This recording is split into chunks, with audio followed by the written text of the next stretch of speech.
Alright, and we are live. Good evening po sa inyong lahat mga kaguro. And of course, welcome back to Gurong Pinoy. Hello, of course, sa lahat ng members ng Team Brunner Section A and Section B. Those are our full membership program. And of course, if you are a member of Team Brunner, you can watch our full-length videos. Nababalikan niyo po lahat ng ating videos. Kahit nung October pa na video natin, of course, we have your quizzes. You also have all the files that I'm using po. Pwede niyo pong i-download. Meron din po tayong classified files. May pre-board tayo, may final coaching, dire-diretso until the day that you take the LEP. Again, if you are still not a member of Team Brunner, magpa-member na po kayo for sections A and B. We also have our final coaching and classified files na group. Ang final coaching classified files na group naman natin po ay magsisimula with our pre-board. Now, of course, we'll have the final coaching and meron na din po silang classified files. Now, your pre-board is going to start this Friday. Okay? So, again, kung kayo po ay gustong makapasa, hindi lamang makapasa, at mag-top din po ng LET, no? Please do become a member of Team Brunner. It's very easy to become a member. Just send a message to our Facebook page. If you are watching us on Facebook right now, the same Facebook page, no? Diyan po kayo mag-send a message. Kung nanonood po kayo ngayon sa amin sa aming YouTube channel naman, just go to Facebook and of course, find our Facebook page. That's Gurong Pinoy and send a message kung paano po kayo maging member ng Team Brunner, our March 2023 Let Babies. So again, hello, good evening sa lahat ng members ng Team Brunner. I hope you had good scores kanina no, sa ating pong quizzes. And of course, tonight we will be tackling all those items that you've answered through your quizzes. Okay, so again, mag-send na po kayo ng message if you'd want to become a member of Team Brunner. Okay, now tonight's discussion is professional education. As I've mentioned, on Friday, we are already going to open your pre-board. That's both for Gen Ed and Prof Ed, the 150 items. So again, kung ikaw po ay member at hindi pa po kayo nagko-complete, no, nagfi-fill ng ating Google form, meron po kayong Google form sa kanya-kanya pong section, especially sections A, B, and C. Kompletuhin niyo po yung Google form and make sure that you are using or you have placed a working email. Marami pa rin po yung hindi gumaganang email, no? So paki-check po ng inyong email, make sure na wala pong inhibitions yung email. Minsan po hindi nasisendan ng links yung inyong email. So again, please check the spelling, check that the email is working so that we can send your pre-board na items, no, come Friday of this week. So again, Gen Ed 150 items and also Prof Ed 150 items. Then of course we are going to continue with our final coaching after that. Okay, so this is Prof Ed tonight. Again, please do like, love, share our video, start a watch party, tag your friends. Maraming salamat to all those who have already tagged their friends. You can also start a watch party. Show your support by sending us stars on Facebook, super chat, super stickers naman po sa ating YouTube channel. Good evening sa lahat-lahat. Again, make sure that you are using a working email and you have completed a Google form so that you can receive our email. Good evening, Ma'am Dang, watching from Saudi Arabia, new member. Hello po, good evening sa lahat ng ating mga newbies. And good afternoon, Ma'am Dang pala na nasa Saudi si Ma'am. Okay, ingat po kayo dyan sa mga OFWs nating kaguro. Ingat po kayo na alam natin na you are facing a lot of challenges as OFWs, mga bagong bayani ng ating bansa. Okay? So again, this is Prof Ed tonight. Paki-like na po, paki-love, and of course, paki-share ng ating video so that we can reach out to more people. And of course, just like in any of our sessions, let us all start with our opening prayer. So samahan niyo po ako mga kaguro.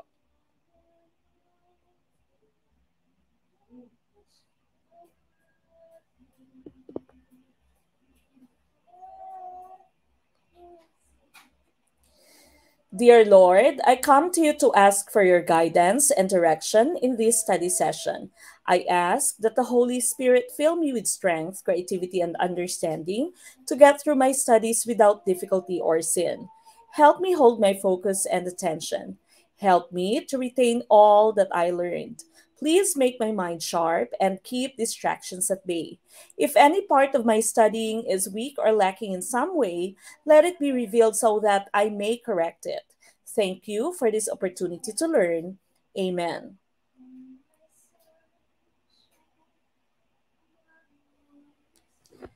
All right, now once again, this is Prof. Ed. Paki-like, love, and share na po ng ating video. We will be starting in a few minutes, okay? Excuse me for a while po. I'll be back in a few seconds.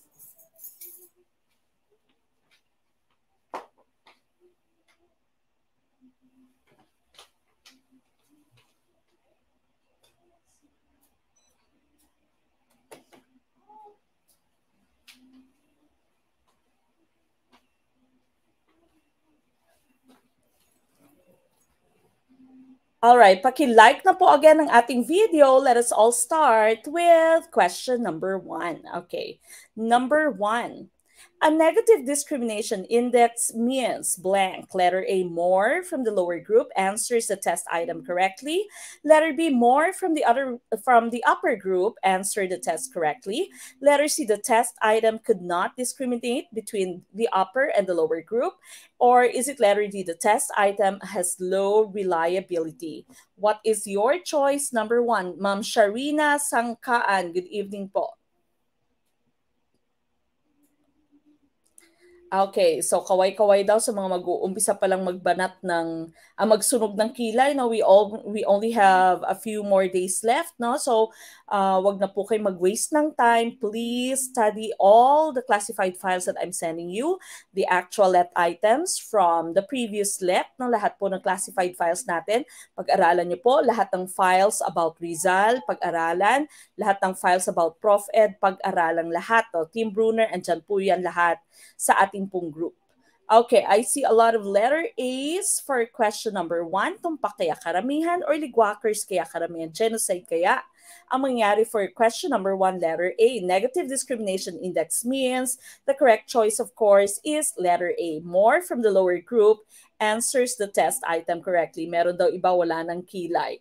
Okay, now when you say discrimination index, this is the power of the item to discriminate the students between those who scored high and those who scored low in the overall test. Okay, so when you say discrimination index, itong item mo ay may power to show you na iba ang performance ng inyong mga high level students or upper group, and also your lower groups. And here we have several types of discrimination indices. The first one is positive discrimination. When you say positive discrimination, more from the upper group got the test item correctly. Okay, so yung mga matataas yung score, nakakuha, no, mas marami sa kanila, nakakuha ng tamang choice or na sagutan ng tama, no, yung item na yan. For negative discrimination naman, more from the lower group got the test item correctly. No? Yung kanina yung ating choice kasi sabi, the test item has negative discrimination. Now, ano naman yung zero discrimination? Number 3, zero discrimination. That means the upper group and the lower group number of students who got the test item correctly is equal. Okay? So, equal po yung numbers, no, ng nakakuha ng tamang choice from the upper group, ganun din po yung number from the lower group. So you can say that it's zero discrimination. Your item does not discriminate or cannot show you the difference in the performance of your students from the upper group and the lower group. Okay, so again, number 1 sa poll, congratulations sa mga tumpak ang choice. Sa mga ligwakers naman, okay lang po yan, bawi next time. Alright, we go to question number 2. Who gave the most authentic assessment task for the instructional objective? Okay, hindi ko lang alam bakit naputol, no? It's okay, I am just going to read it out to you. Solve word problems involving operations with fractions. Is it letter A, teacher Simon, who asked his students to construct a word problem given a number sentence involving operations and fractions, and then solve the problem they have constructed? Letter B, Mr. Barreto, who asked his students to construct any word problem on operations with fractions, then form pairs, exchange problems, and help each other solve the problems. Letter C, Miss Barrido, who required her students to construct any word problem involving operations and fractions and then show how to solve them. Letter D, Mr. Pascual, who required his students to solve a set of problems on operations with fractions. What's your choice? Number 2, we are looking for the most authentic assessment. Okay, so remember, when you say authentic, that means as close to the real thing as possible, no? Experiential learning, learning by doing, yan po yung ibig sabihin ng authentic, totoo. Katulad sa kaibigan mo, authentic na kaibigan, meron din namang hindi authentic, no? Meron din namang mga Tupperware na kaibigan. Okay, so when you say authentic again, totoo. So alin dito yung napapakita ng authentic assessment task, kunwari performance task, okay? I see a lot of letter B's. The correct choice here is letter B. Kasi, tingnan natin, no, yung bawat items natin, yung bawat items natin dito.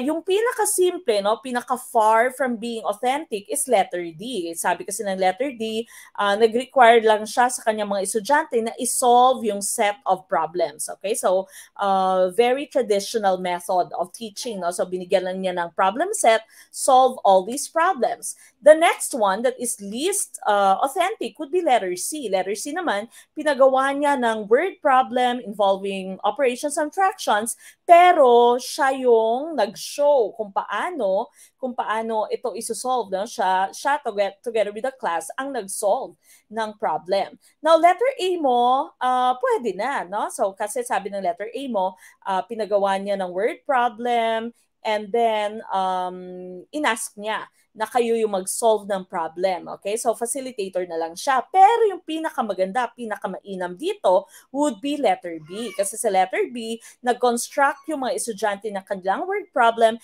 and then they formed pairs. No? Meron pang collaboration, meron pang cooperative learning. No? Nag-form sila ng pairs, nag-exchange sila ng problems, and then they help each other solve the problems. Okay? So, napaka-authentic na ng task. Meron pang cooperation, meron pang collaboration. We all know that collaboration, cooperation also happens in real life. No? We cannot live alone. Hindi po pwedeng isa-isa, solo-solo ka lang lagi. No? Sana wag kang magsulo sa February 14. Kaway-kaway sa mga solo sa Feb 14. Okay? So, just like in the real world, sabi ng letter B mo, you have to work with other people, you have to cooperate with other people, you have to be a team player, no? Hindi lamang solo na pwede mong isolve yung inyong mga problema. Okay, so letter B for number 2. We go to question number 3. Which are the features of the K-12 curriculum? Number 1, learner-centered, inclusive, and developmentally appropriate.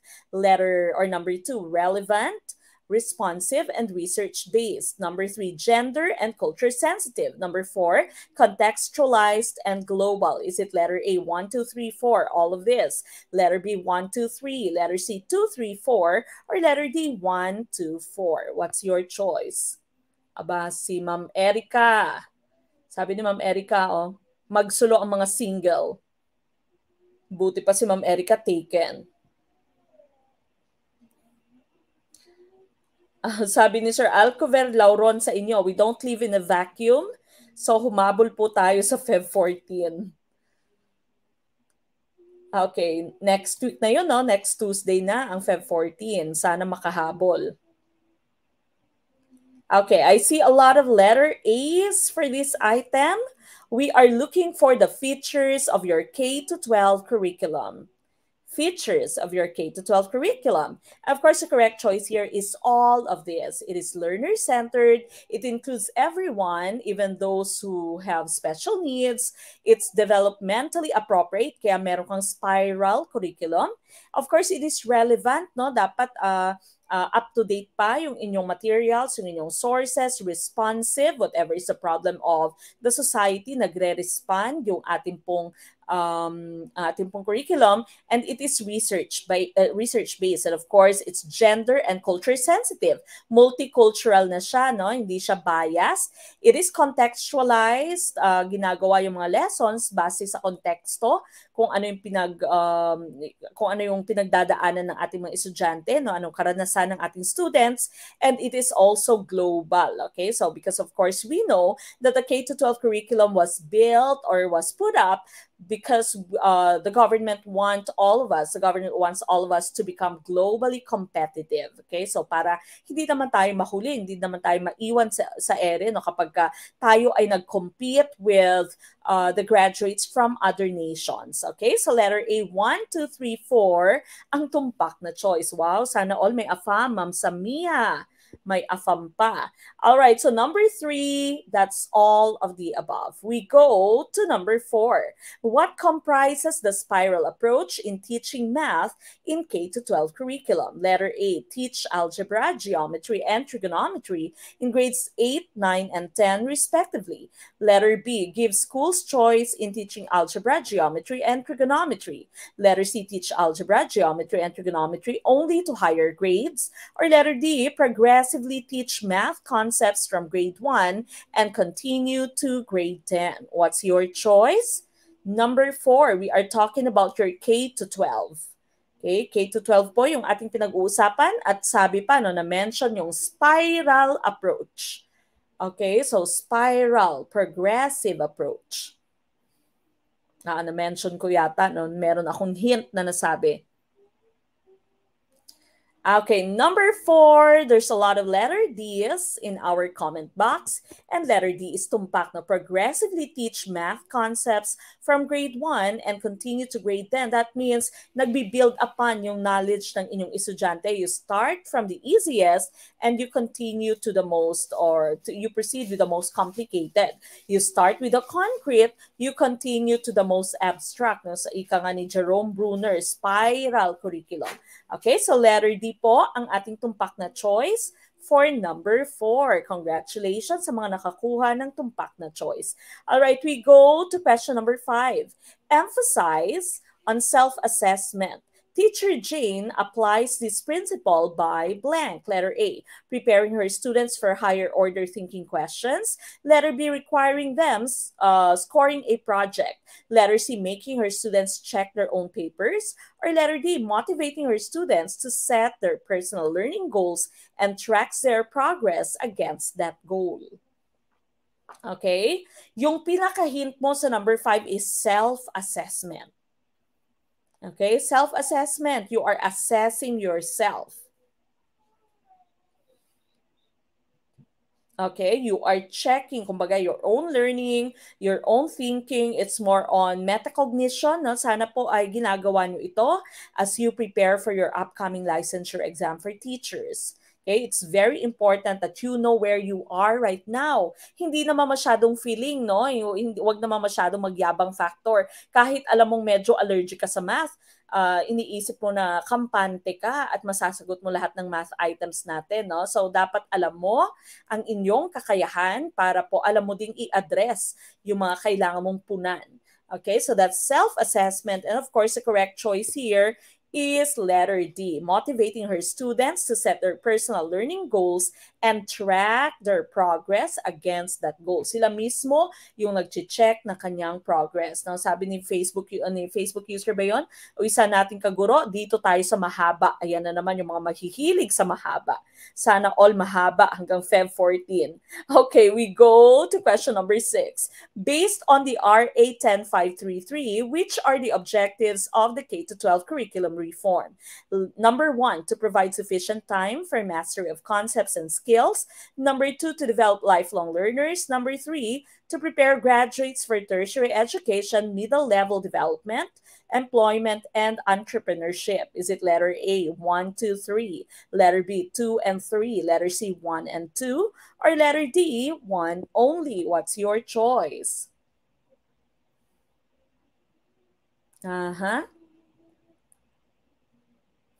I see letter A's for number 6. 1, 2, and 3, lahat din na. The winner takes it all for number 6. Okay, so sabi dito, RA 10533, no, your enhanced basic education curriculum, your K-12. What are its objectives? Okay, ano po yung mga objectives ng inyong 10533 K-12 curriculum reform? The correct choice here is Letter A. Tama po yung letter A. Now, all of this were objectives of your K-12 curriculum reform at kinuha po siya, no? Kinuha po siya sa inyong reading talaga na RA 10533 ng verbatim. That means word for word. Okay? So, word for word. Okay? So, ito po yung sabi na what is a K-12 program? It covers kindergarten and 12 years of basic education to provide sufficient time for mastery of concepts and skills, develop lifelong learners, and prepare graduates for tertiary education, middle-level skills development, employment, and entrepreneurship. Okay, so as you can see, this part right here, chinap-chap po siya by 3, no? Kaya ginawa siyang 1, 2, and 3. And so letter A, all of this, ang ating pong tumpak na choice. As you can see, no? Total number of years sa inyong K-12 is 13. You have grade 1 until grade 12 plus 1 year for kindergarten. Kung dati po hindi required or hindi compulsory yung kindergarten, ngayon po universal kindergarten na yung ating tawag, no? Lahat dapat required na go through kindergarten. Okay, so 13 years all in all. Okay, now these are some of the salient features, the most important features of your K-12 program. Strengthening early childhood education, yun nga pong tinatawag natin kanina universal kindergarten. Making your curriculum relevant, contextualization and enhancement. Next one, ensuring integrated and seamless learning using the spiral progression curriculum. Building proficiency through language, or MTB, MLE, mother tongue-based multilingual education. Gearing up for the future, that's the inclusion of your senior high school, and of course, nurturing the holistically developed Filipino college and livelihood readiness, and of course, with 21st century skills. Okay, so holistic yung pag-develop using the spiral progressive curriculum, of course, contextualized, ready to face the world. No? Meron pang proficiency of your mother tongue, or your mother tongue-based MLE. All right, so we move on with the next item, number 7.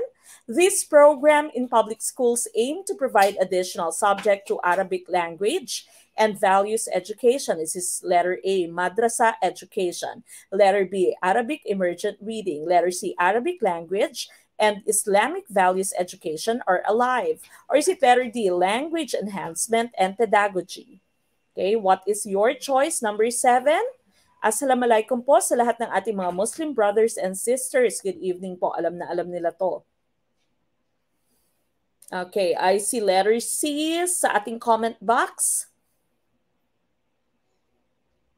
Okay, so sabi dito, no, additional subject to Arabic language and values education. Of course, you all know that the main language of Islam is Arabic, okay? And values education, Islamic values po, yung ating pinag-uusapan dito, no, the way to live your life according to the Holy Quran, okay? So, what do you call this program in public schools?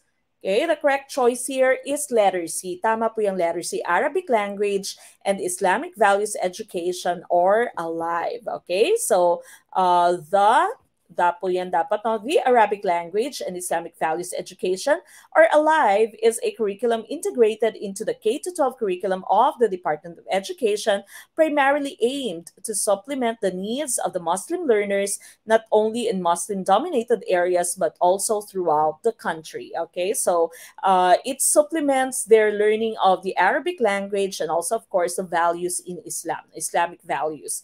Madrasa, your letter A, no, madrasa po is the Arabic term for the school. Okay, so madrasa education. Yung letters B and D mo are all just talking about language. No? Reading naman yung letter B, language enhancement naman yung letter D, any type of language. No? But we are particularly talking about your Arabic language. Okay, so ito po yung about sa inyong madrasa education policy guidelines on madrasa education in the K-12 basic education program. This program aims to provide Muslim learners with appropriate and relevant educational opportunities while recognizing their cultural context and unique purposes for participating in the program offerings and integrate content and competencies which are relevant and of interest to Muslim learners. Okay, so sa konteksto ng pagiging Muslim, hindi po pwedeng balingwala, or isantabi yung kanilang kultura, no? So dapat included din siya sa K-12, your Madrasah Education. All right, we go to the next item. Number 8, this refers to the inculcation of advanced KSV in post-licensure specialization for professional practice. Is this letter A, postgraduate studies, letter B, professional oath, letter C, teacher education development program, or letter D, continuing professional development? Okay, what is your choice for number 8? Okay, number 8, ICDs.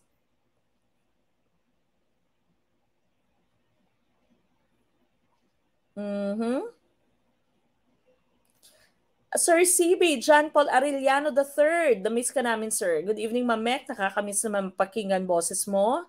Sobrang laking tulong ng Gurong Pinoy sa Let Journey ko po. Team Piachet Baby, kaya po mga future teachers sa Gurong Pinoy na tayo siguradong aalagaan ka para pumasa sa LET. Maraming salamat. Isa sa ating mga LPT sa October, no?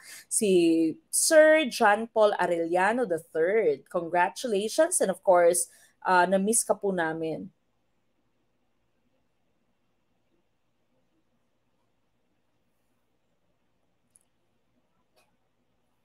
Okay. What is your choice? Number 8. Number 8, ICDs. Tama kaya ang letter D?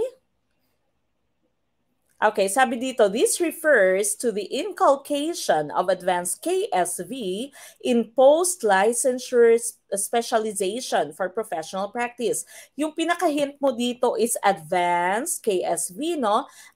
When you say KSV here, no, bago tayo pumunta na mag-discuss ng ating choice, of course, the correct choice here is letter D, that's your CPD. But KSV here means knowledge, skills, and values. Okay, so yung pinaka-hint mo dito, advanced na knowledge, skills, and values, and of course, post-licensure specialization. That means meron ka ng lisensya, nagtuturo ka na, no? And so this is continuing professional development. Okay, so letter D, continuing professional development, or CPD yung ating pong hinahanap. Okay, so again, your KSV is knowledge, skills, and values. Yung inyo pong postgraduate studies, you can just study anything, no? Postgrad, kumbaga masteral mo or PhD mo, po pwede. Professional oath, ito naman of course ang inyong ginagawa pagkatapos nyo maipasa yung LET nyo. Letter C, Teacher Education Development Program, or your TEDP, ito po yung pinaka-career path ng isang teacher. Okay, so once you enter a teacher school, the teacher education program, and then you start with your practice teaching until you graduate, until you get hired, no? So lahat po yan, kumbaga career path, yung TEDP. It entails everything that you go through until the day that you retire from teaching. Okay, but here, number 8 po, letter D, ang ating pong tumpak na choice. We go to number 9. Which program directly embodies both pre-service and in-service programs? Letter A, BESRA, Basic Education Sector Reform Agenda. Letter B, TEDP, Teacher Education Development Program. Letter C, K-12. Or letter D, BEC, Basic Education Curriculum. What's your choice? Okay. Sinong humuhugot sa comment section? Hindi na nakikinig sa discussion daw kasi maraming humuhugot sa comment section. Okay, letter B for number 9, number 9, letter B. Again, kung hindi nyo pa po na-share yung ating video, paki-share naman po ng ating video so that we can reach out to more kaguro, no? Para mas marami pa po tayong matulungan. Please do share our video. Okay, number 9, I see letter B's, and that of course is correct. Okay, so pre-service, that means hindi ka pa nagtuturo. Okay, so ikaw ay estudyante until you have your field study, you have your practice teaching, then of course, nandyan ka na sa pagtuturo. No? So TEDP, we've mentioned this to be the career path of teachers. Okay, so your TEDP ang ating pong tumpak na choice. Ma'am Ellie Garcia, good evening, Ma'am Mek. Thank you so much po sa inyo. Sobra-sobra. LPT na po ako last December 2022. Naging posible po ito dahil sa inyo. Forever grateful po ako dahil sa inyo, Ma'am Mek. Congratulations, no? Ma'am Ella Garcia, isa sa ating mga LPTs last December. December yung kanilang results. Okay, number 10, we move on. After the 1987 Philippine Constitution, the first legal basis to make teaching as a profession and consider teachers as professionals was blank. Letter A, Code of Ethics for Professional Teachers. Letter B, RA 7640. Letter C, PD 1006. Or letter D, RA 7836. What is our choice? Number 10. Again, kung gusto nyo pong makita lahat ng ating files at ma-watch po yung ating full-length video, please to become a member of Team Bruner. Pwede pa po kayong humabol sa ating full membership under Team Bruner Section A and B para po makita nyo lahat ng ating full-length videos. Mabalikan po lahat ng full-length videos since October. And of course, pwede din po kayo mag-join sa ating final coaching group. No? Just send a message through our Facebook page para po dire-diretso yung inyong panunood. Alright, letter D for number 10. The correct choice here is indeed letter D. Okay, so that's RA 7836. Ang inyo pong Code of Ethics choice inyo is just part of your RA 7836. RA 7836, of course, is known as your Teachers Professionalization Act. Okay, now ang Code of Ethics, as I mentioned, is just part of your RA 7836.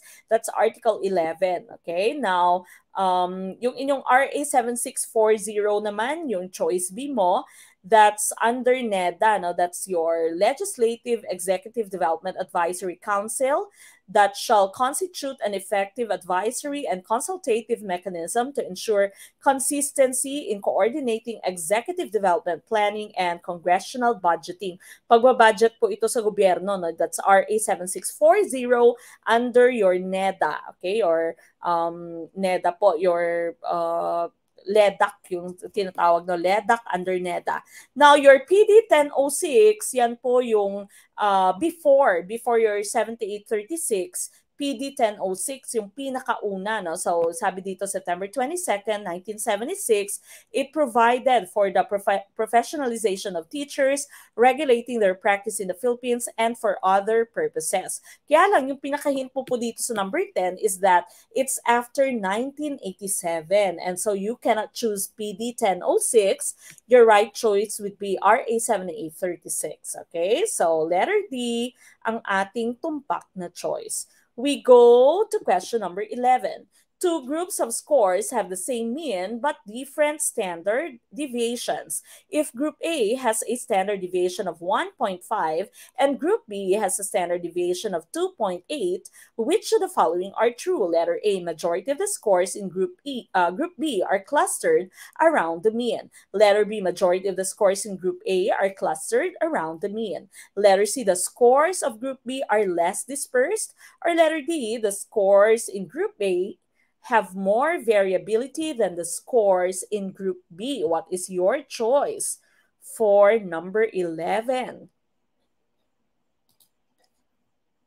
What is your choice for number 11?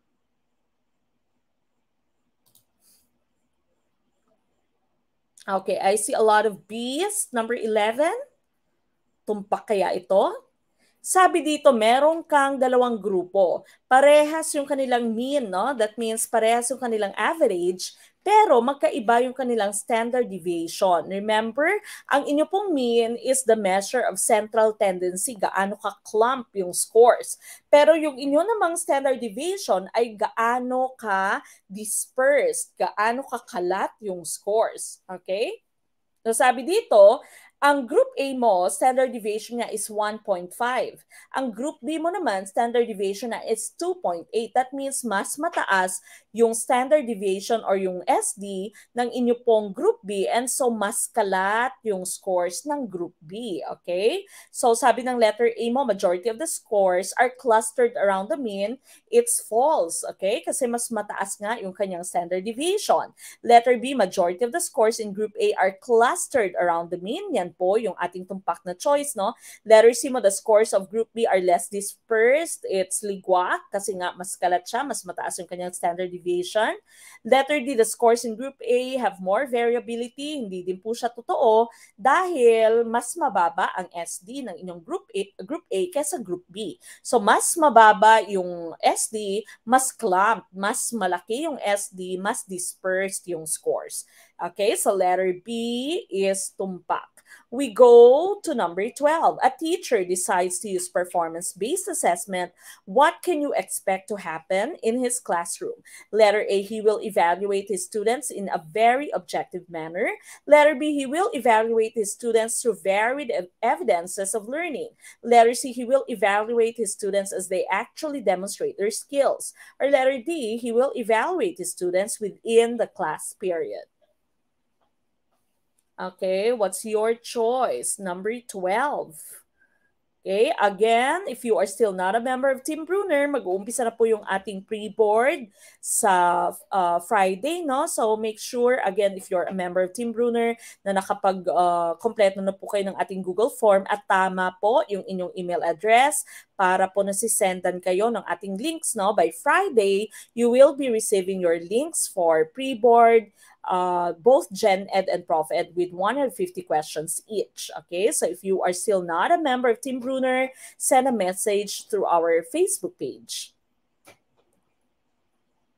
Okay. So yung pinaka-hint dito, performance-based. No? Performance. So that means depende sa performance ng estudyante. And so the correct choice here is demonstration of their skills. Okay? So you cannot say na in a very objective manner, although you might say na tama ang choice A, no? Mas maganda, no, yung letter C mo. He will evaluate his students through varied evidences. Hindi po. Letter D, within the class period. Hindi din po. Okay? So letter C, ang tumpak na choice for question number 12. We move on with question number 13. Which of the following describes a diagnostic assessment? Letter A, a teacher gave a short quiz after discussing thoroughly the lesson to determine the effect of instruction. Letter B, a teacher asked questions when the discussion was going on to know who among his students understood what he was trying to emphasize. Letter C, a teacher gave a 10-item test to determine the specific lessons which the students failed to understand. Or letter D, a teacher administered a test to the incoming grade 4 pupils to determine their readiness. What's your choice?